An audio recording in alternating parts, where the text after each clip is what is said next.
Okay, so this is the final session on the renal system, and we are going to be looking at urinary tract infections before thinking about edema. So in essence, we're going to move from infection to fluid balance, therefore linking renal physiology to real and common clinical issues. Now, when we're thinking about UTIs or urinary tract infections, these are among the most common bacterial infections or problems seen in primary care.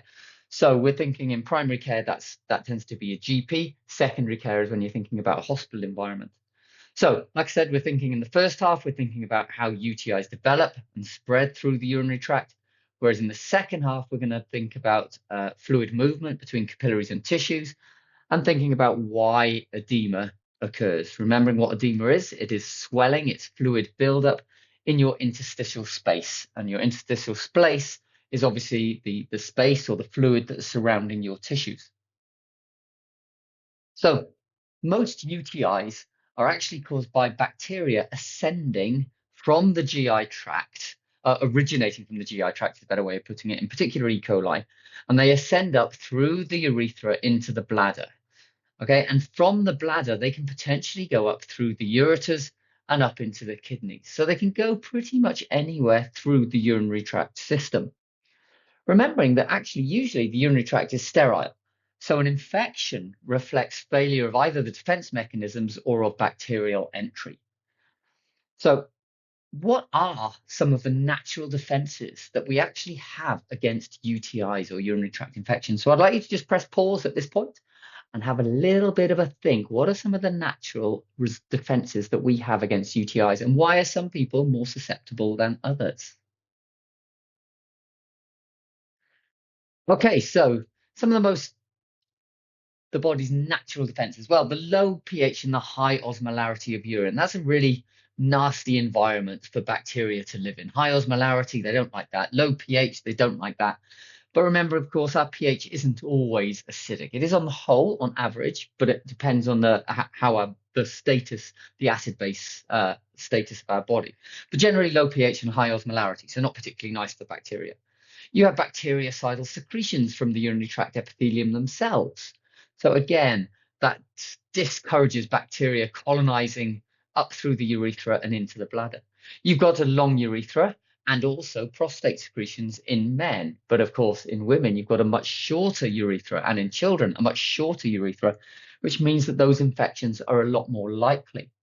But the most important defense is actually continuous urine flow, which mechanically flushes that bacteria away.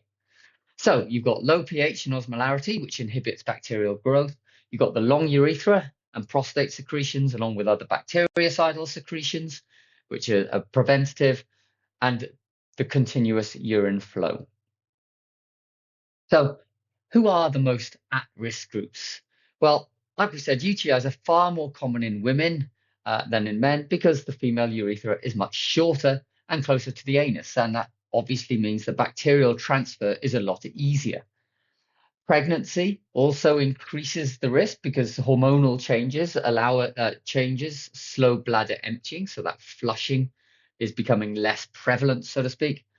And antibiotics, they can disrupt normal vaginal flora, removing the protective bacteria from the vagina, meaning that those protective bacteria are no longer there, and you've got ones that are more susceptible or more likely to cause infections. And of course, we've also mentioned prepubertal prepubertal children, of course, because they obviously have a much shorter urethra as well. We can classify it by location. You can classify it by through bladder inflammation, so that's in the bladder itself, and that's cystitis. Okay, so you'll all have heard of cystitis. They can be inflammation at the upper urinary tract, and that's pyelonephritis, and the neph meaning nephron, and the itis meaning inflammation. So cystitis, inflammation in the bladder, pyelonephritis, and we're starting to get inflammation in the upper urinary tract. So we'll start off with acute cystitis. So like we said, it's more common in women due to the shorter urethra and the closeness of the urethra to the anus. So if we're looking just simply put at the structure here, you can see a very short urethra close to vagina and the anus as well, and that you're more likely to get bacterial upflow and spreading towards the urethra. And there's obviously a lot less flushing going on because the length of the urethra is a lot shorter, and it's easier for the bacteria to colonize because they don't have as far to go. And so what's actually the mechanism? So apart from that, we'll come to that in a second. So about 10% of women get cystitis every year. So it's very, very common. And it's down, like we said, about to that retrograde movement of bacteria into the urethra, up through the urethra and up towards the bladder. And so what happens? You get that infection within the bladder. That infection leads to an inflammatory response. You start to get bladder swelling. So remember, inflammation, you get the redness, you can't see that, but you do get the swelling, the inflamed tissue. You get the pain, that's the pain of the extra swelling, and that activates your stretch receptors.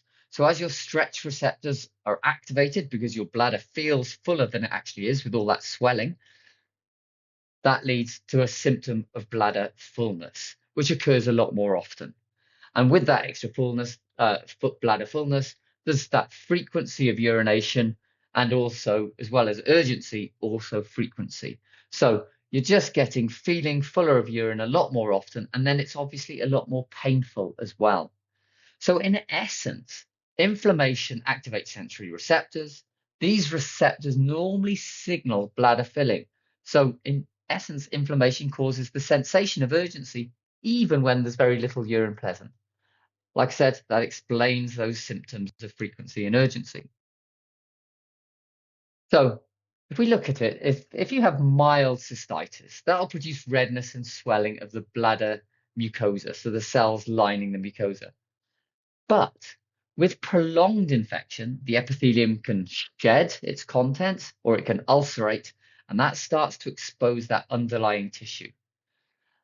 And as severe inflammation may potentially kick in, that can produce blood or even pus within the urine itself.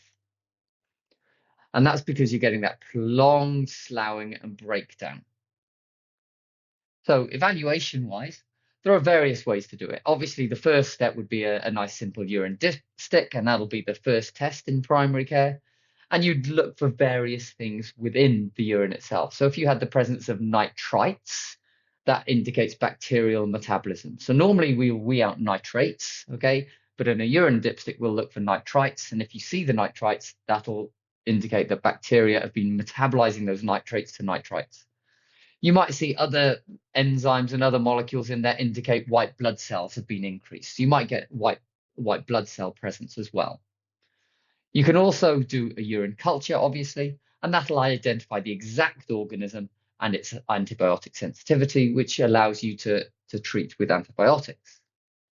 So as you might expect, antibiotics you can use to treat once you know what the microorganism is, or you might get given generic antibiotics based on what infections are often present.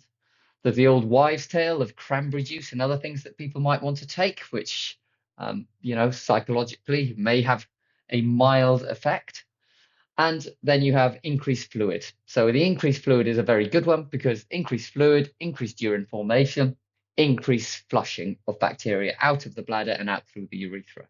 So that's probably the easiest one to kick in very, very quickly, keeping yourself very well hydrated and then going on to the antibiotics. So, as always, a little bit of a question for you. So press pause, have a read through the question, and then we'll go through it. Okay, so several physiological factors help protect the urinary tract from bacterial infection. Which mechanism most directly prevents bacteria from colonizing the bladder? A, B, C, or D? Well, hopefully you actually put B, continuous urine flow, flushing bacteria from the urinary tract. But the reality is all four of them have a role. So bactericidal secretions from the urinary epithelium and from the prostate in men, the high osmolarity of urine, in particular when it's very concentrate, obviously, and the low pH of urine, so that acidic urine. But the one that does the most to prevent bacteria from colonizing the bladder is that high urine flow rate. So keep yourself nice and hydrated at all times. So next we're going to go on to acute pyelonephritis. And Pyelonephritis occurs when the infection ascends from the bladder up towards the kidney itself. And so the infection involves both the renal pelvis and the kidney tissue. And most cases start off as cystitis to make their way up there. But it is more serious because it can damage renal tubules and impair kidney function. So if we're looking at what happens as it comes up, the infection can make its way up the kidney tubules. Obviously, this is a glomerulus at this point. This is a kidney tubule as a whole. Let's just think of it as, all of the tubules, whether that's the distal tubules, loop of Henle, whatever it is. We'll just think of it as the tubules as a whole, more likely to be the distal tubules, obviously, because that's closer. That's closer to the original source.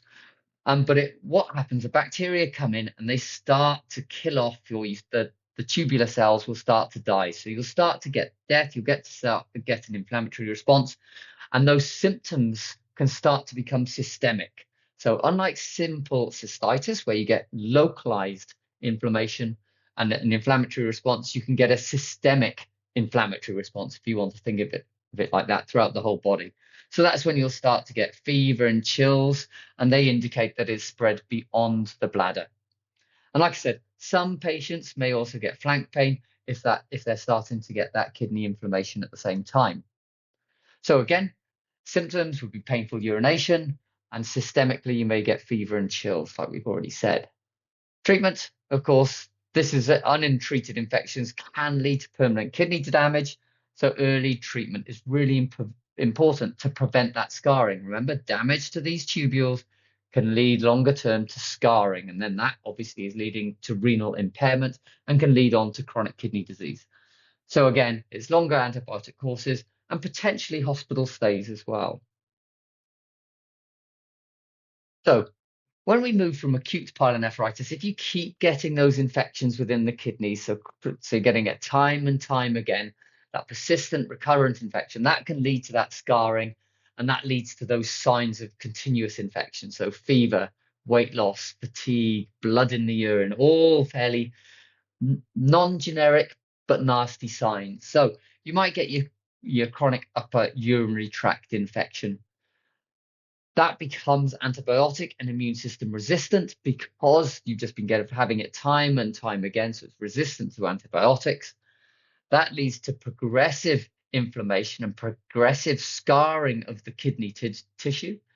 And as you get that tubule damage, it reduces the ability of the kidneys to actually start to concentrate the urine. And like we said, over time, that impaired urine concentrating ability kicks in, leading to chronic kidney disease. And again, that's something that we don't really want. So, review question for you. Again, press pause, have a little bit of a think about this question, and then I'll run through it. Okay, a 42-year-old patient develops recurrent kidney infections over several years. Imaging shows scarring of renal tissue and impaired urine concentrating ability. Which structure is most likely damaged? So is it A, B, C, or D? Well, hopefully you have put B. So the scarring of the renal tissue, and the key thing in this is impaired urine concentrating ability. So the loop of Henle, obviously that does a lot of concentration of the filtrate so that you have a concentrated urine. And the renal tubules, whether they're proximal, which is what's happening initially with that bulk reabsorption, or distal tubules, where you're getting controlled reabsorption, you're starting to get failure in those areas, meaning that you can't concentrate as well. Obviously, if the glomerular basement membrane was damaged, you'd start to see leakage of proteins into the blood, into the urine rather. And bladder is cystitis, so that's the acute cystitis we've already talked about, and ureters as well. They're not involved in urine concentrating ability. They are what are transporting the urine from the nephron down towards the bladder itself, though you may well have infections within the ureter and the bladder as well at the same time.